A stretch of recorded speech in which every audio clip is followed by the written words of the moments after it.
नमस्ते बच्चों, आज हम कक्षा 10 के हिंदी के पाठ, कौन सा पाठ है? पाठ यह है चार। हमने 3 रसखान नहीं कराए, इसके पहले हमने 2 लेसन और कराए हैं। सबसे पहले कौन से हैं? सबसे पहले हैं सूरदास जी, उसके बाद कौन से कवि आते हैं? तुलसीदास जी, उसके बाद तीसरे नंबर पर रसखान आते हैं। तो इतना इम्पोर्टेंट उनका जीवन परिचय नहीं होता है, इसलिए हमने तीसरे का जीवन परिचय नहीं आप लोगों को बताया है। इसके पहले 2 आप देख सकते हैं।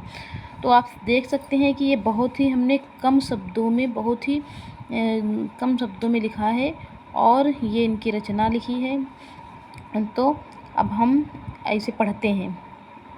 तो बिहारी जी का जीवन परिचय जैसे कि हमने बताया है कितने नंबर का आता है? तो 3 नंबर का जीवन परिचय होता है। कक्षा 10 में पूरा जीवन परिचय कितने नंबर का पूछा आता है? तो जीवन परिचय 5 नंबर का पूछा आता है। 5 में से 3 नंबर का जीवन परिचय पूछा आता है और रचना इनकी कितनी की होती है? रचना इनकी 2 नंबर की रचना पूछी जाती है। तो इस तरह हमें टोटल जीवन परिचय लिखने के 5 नंबर मिलते हैं। और इस 5 नंबर गद्य में भी मिलते हैं और 5 नंबर हमें पद्य में, जो काव्य खंड होता है हमारा, उसमें भी 5 ही नंबर का जीवन परिचय आता है। तो टोटल हमारे कितने मार्क्स होते हैं? तो टोटल हमारे कितने नंबर जीवन परिचय के होते हैं? तो 10 नंबर होते हैं।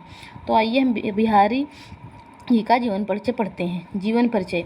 रीतिकाल के कवि। रीतिकाल इसलिए जब जितनी अच्छी आप स्टार्टिंग करते हैं उतना अच्छा एग्जामिनर पर प्रभाव पड़ता है, तो उतने ही अच्छे से नंबर वो देता है।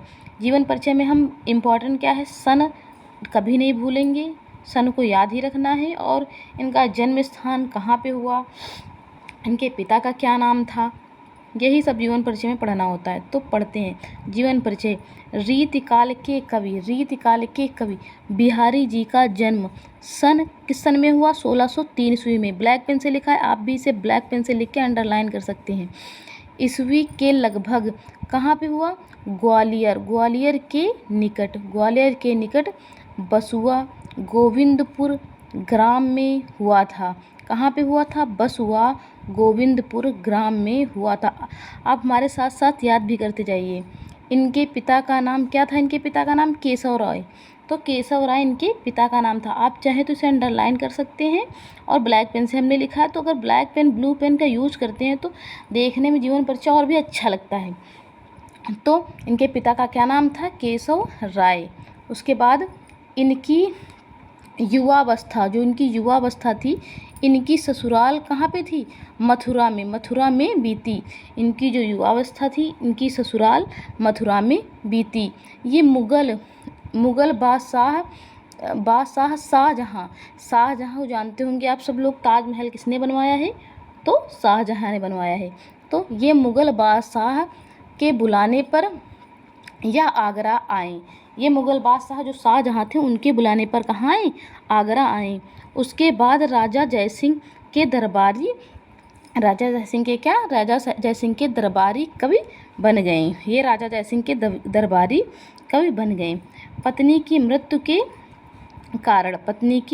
कारण इन्हें क्या हो गया? इन्हें वैराग्य हो गया। पत्नी की मृत्यु के कारण अपनी पत्नी की मृत्यु का इन्हें बहुत ही ज़्यादा दुख हुआ, इसलिए इन्हें क्या हो गया? इन्हें वैराग्य हो गया। सन 1663 ईस्वी में, आप देख सकते हैं 1663, ब्लैक पेन से लिख के इसे अंडरलाइन कर देना, ताकि एग्जामिनर देखता है तो इतनी सारी उसको कॉपी चेक करनी होती है, तो वो केवल सन ही देखता है कि हाँ बच्चे ने सन सही से लिखे हैं कि नहीं लिखे हैं। तो सन 1663 ईस्वी में इनकी मृत्यु हो गई। ये जीवन परिचय आपका हो गया। अगर इतना आप लिखेंगे, देख सकते हैं आप कि हमने कितना ही छोटा लिखा है, तो ये इसके कितने नंबर मिलेंगे आपको? 3 नंबर मिलेंगे।